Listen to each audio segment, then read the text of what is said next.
You're now live, Sue-Ann. Am I live? You're live. Just as I'm like, we're going live, and I'm like, oh, you know what I should do?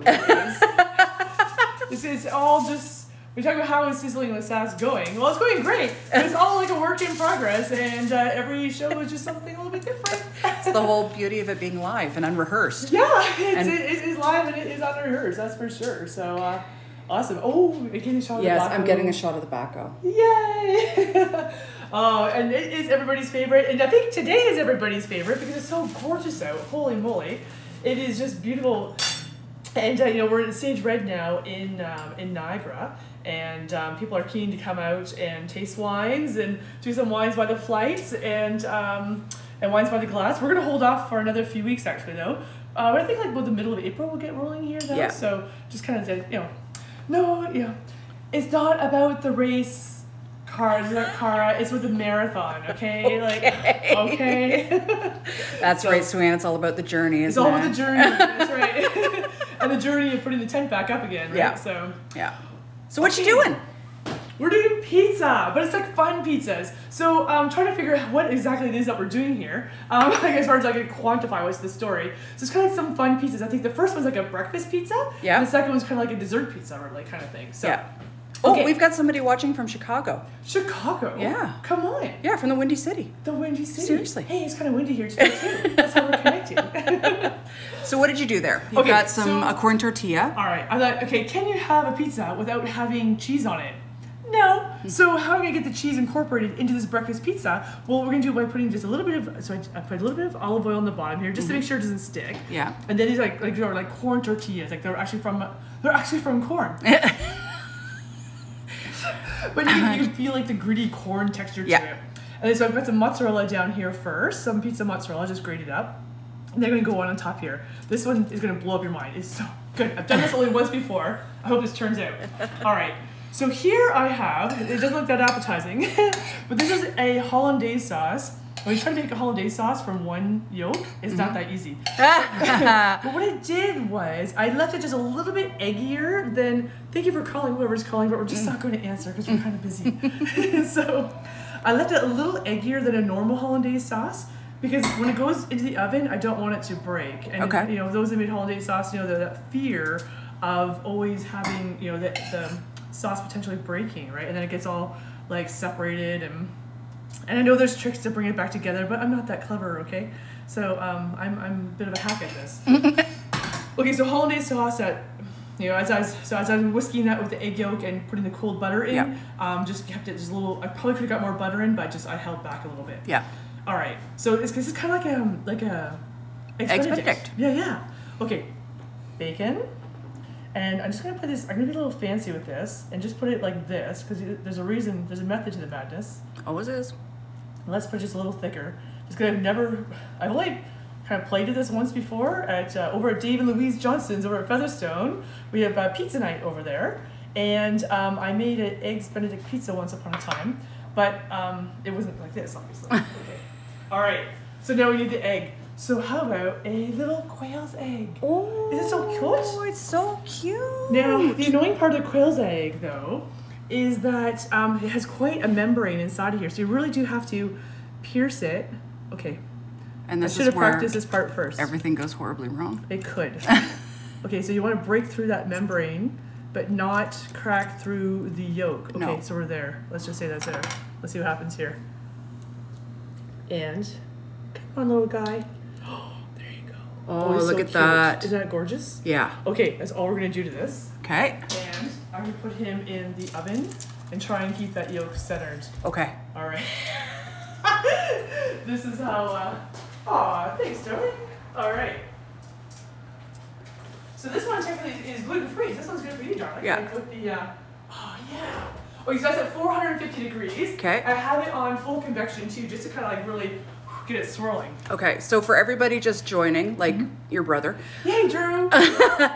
Sue-Ann's making funky flatbreads today, and that what just went in the oven was the Eggs Benedict pizza. Eggs Benedict pizza. So I will zhuzh it up a little. We'll fancy farm grill it afterwards. Okay, so now let's make a dessert one. So, well, this doesn't have to be dessert. I don't know, whatever. It could be a dessert pizza, or it could be whatever. It's just kind of fun. Savory and sweet. Savory and sweet. So I have, so this is like just garlic, roasted garlic naan bread. And I thought let's use the roasted garlic one. That way it has flavor with it already. Yep. Because I didn't want to, because, okay, this is the fancy farm girl I mean. Because as a farm girl, you gotta be a little frugal, right? And because, you know, you gotta like, what you can save on the farm, you do, right? And you don't throw anything away because you might use it next year or next decade. In fact, the other day, what did I find? A pair of shoes I had more than 10 years. I'm like, these are awesome because you just don't throw it away. You've got lots of space out here, so you do. It's true. Where was I going with this? I don't know. Anyway, okay, so the naan bread down. Oh, right. So, I don't know where I was going. Anyway, so I know. You don't want to open up the can of pizza sauce. You can only take like one scoop of it out. True. And it's not that great, really, right? Unless you make your own. So anyway, I thought let's get flavored naan bread and then just put olive oil on top, and then let's fancify it up. So here's some a little bit of fresh thyme from the fridge. Oh, Drew's gonna come over and taste the pizzas. Oh, is he? Yeah. Okay, sure. Come on over, Druba. All right. Oh, he might like this one with the blue cheese. We'll see. Oh, he might. I don't know. Okay, pears that I've just chopped up and I have them in the fridge. I just coated them with a little bit of lemon juice. Just keep them nice and fresh and white before they go on. Oh my gosh, it smells so good already. Probably just because of the thyme, right? And all right. And hello, pears. And pears. Yum. Like really? Okay, there's one. And then just a little bit of the prosciutto. All right, let's rip that up so it's easier to use afterwards. Just kind of shove it in there too, to kind of like, you don't want to totally load it up, right? But at the same time, you want to have make sure every bite has a little bit of the flavors that you're using. So I think that's one of the things we do in North America, is we put way too much topping on, and then it just gets so loaded, right? That you don't have actually that's just perfect, I think. Okay, and then a little bit of blue cheese. So this is just a little bit of gorgonzola blue cheese. So this actually really good with ice wine when I think about it. We're not going to taste it today with ice wine. We're going to taste it with the Baco Noir, because I think Baco and blue cheese go so well together. Baco goes with everything, man. It does go with everything. It's the workhorse. It really is. We're the going to talk about tasty that. workhorse. Yeah. All right. So I think that's all we want to do. That's kind of it. Because blue cheese is just so dominant, right? So 2 seconds, please. All right. All right, so it's going to go in now too. So here's put it right alongside the. Should we go peek on the other ones? Yes. All right. Oh my gosh, the other one is cooking up beautifully. The mozzarella is kind of leaking out the sides now. Yeah, that's okay. That's okay. Yeah, we don't mind that. And I think we want to get this just so it's the eggs, just so it's kind of like just a little bit done. A little bit done. Yeah. So it's got a little ways to go there. So, all right, we just put that one in. So we have a few minutes now just to kind of like chat about wine. I need a towel. That's the only problem here. Got it. So, all right, let's talk about some Baco Noir. Yay! So last week, I think it was, we talked about the Swing Barn Baco. Oh yeah, we did. And that wine is like, it's on fire, man. People are just absolutely crazy about it. We only made, I think about 48 cases of that wine. And so if you're keen on it, you better hop on it, because we're definitely over a quarter sold out. And we made it in 2018, because it's such a hot, dry vintage. We didn't make anything in 2019 of that particular wine. Right. And then we'll have it again in 2020. But 2020, well, it won't be available until 2023. So, yeah. That's a long wait. That's a long time from now.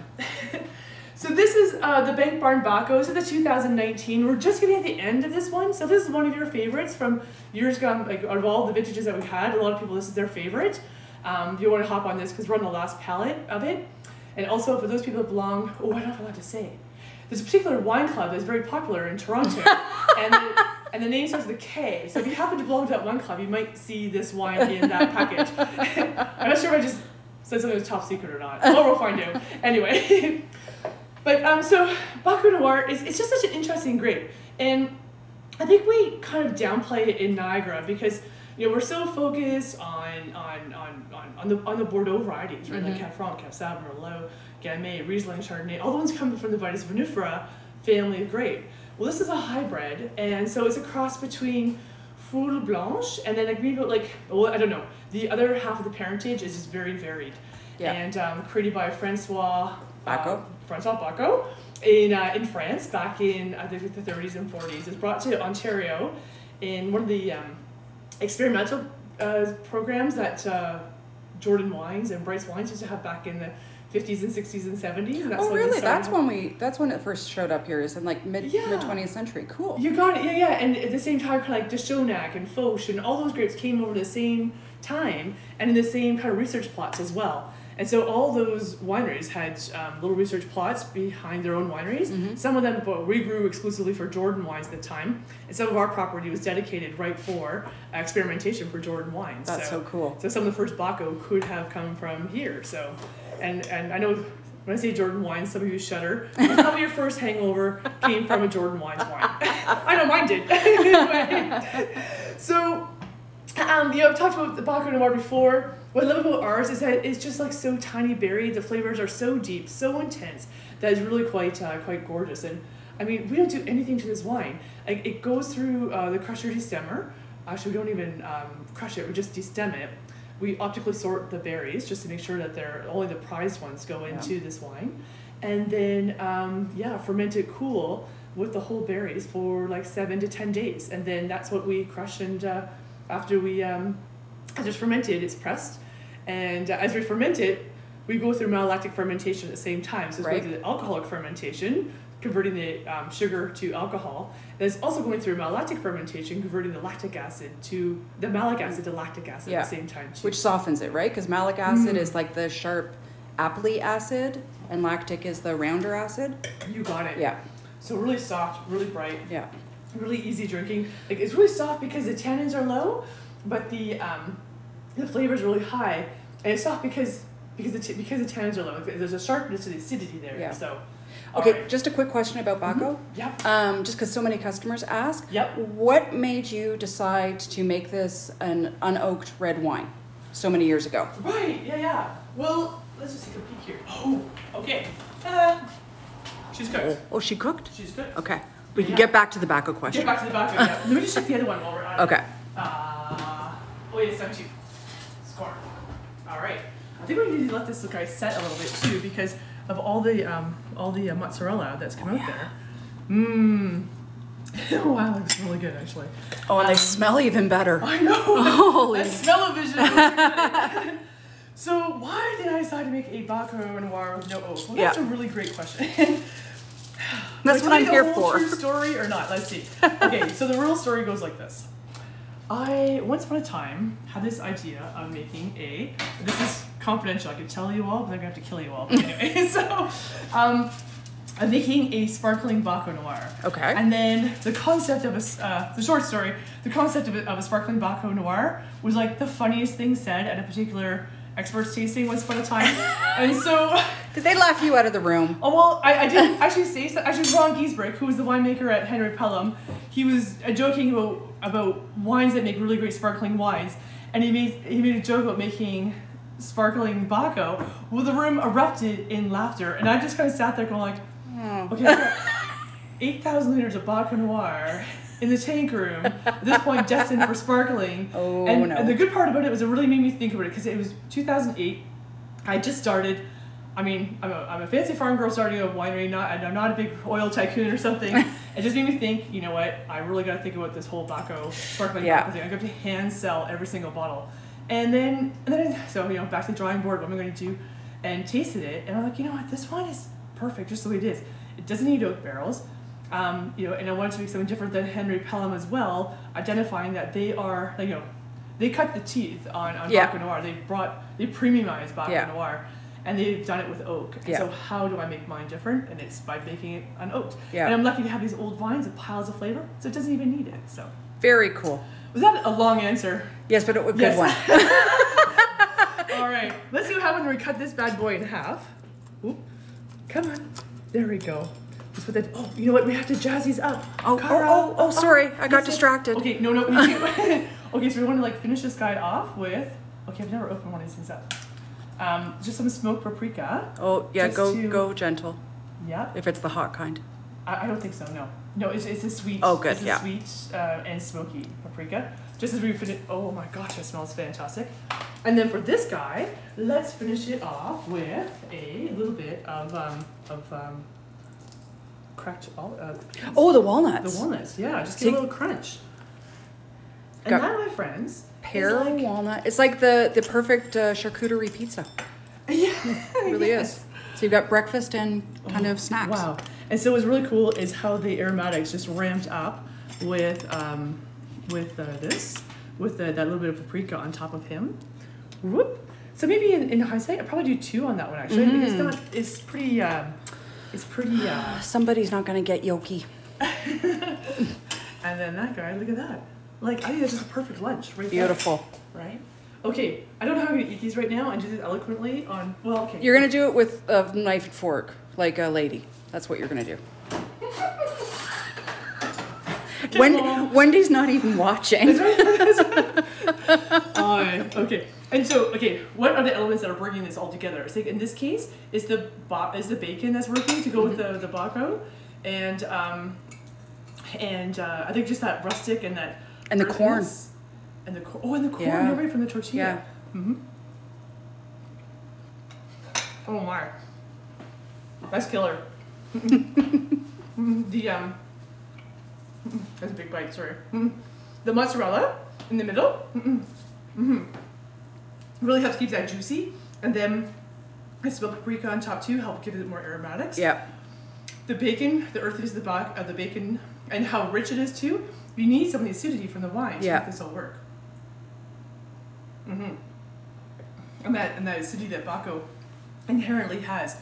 It's a little alarming when you pick Baco Noir because the acid is so high. You're like, this can't be done. So, all right. So I'm gonna go right into the middle part here where all the goodies are, and so I'm just anticipating here that the pear is the acidity of the pear is going to help bring it together, but it's the earthiness of the blue cheese that's going to make this really sing. And then that nice salty tang from the prosciutto.